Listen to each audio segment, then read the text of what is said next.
కాదు కూడదు అంటే నీకు జాతనైతే చీల్చుకో. పవన్ కళ్యాణ్ ని ఒప్పించగలిగే మెస్మరైజ్ చేసే అస్త్రం ఏముంది చంద్రబాబు గారి దగ్గర, ఒకవేళ నిజంగా సీఎం షేరింగ్ కాకుండా?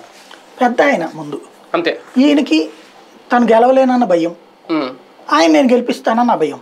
అంటే మన ఇద్దరం కలిస్తే జగన్ దించేయచ్చు, అల్టిమేట్ టార్గెట్ అదే కాబట్టి నువ్వు ప్రభుత్వంలోకి వచ్చేసాక నువ్వు కావాలనుకున్నది చెయ్యొచ్చు, నీకు ఫ్రీ హ్యాండ్ ఇస్తాను, పదవులు ఆశించు, తద్వారా భవిష్యత్తులో మనం సక్సెస్ఫుల్ అవుతాం, జగన్ ప్లేస్ నువ్వు ఆక్యుపై చేసుకుంటావు. ఇప్పుడు ఇదివరకు చంద్రబాబు ప్లేస్ ఆక్యుపై చేసుకుందాం అనుకున్నాడు ఈయన, అది కుదరదు. భారతీయ జనతా పార్టీ ఇప్పుడు చంద్రబాబు ప్లేస్ కి ఎత్తు పెడదాం అనుకుంటుంది, ఈయన జగన్ ప్లేస్ కి పవన్ చేత ఎత్తు పెట్టిద్దాం అనుకుంటున్నాడు, అంతే తేడా.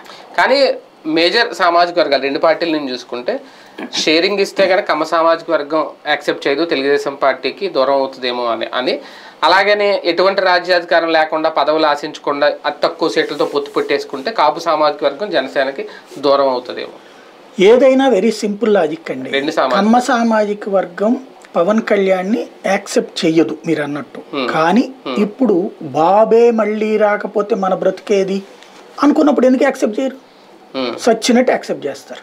బాబు రావాలంటే టీడీపీ వస్తే సరిపోదు కదా, బాబు సీఎం పదవులు ఉండాలని అనుకుంటారు. అదేనేది కాబట్టి ఒక ఏడాదే కదా ఇచ్చేది, నష్టమే ఉంది.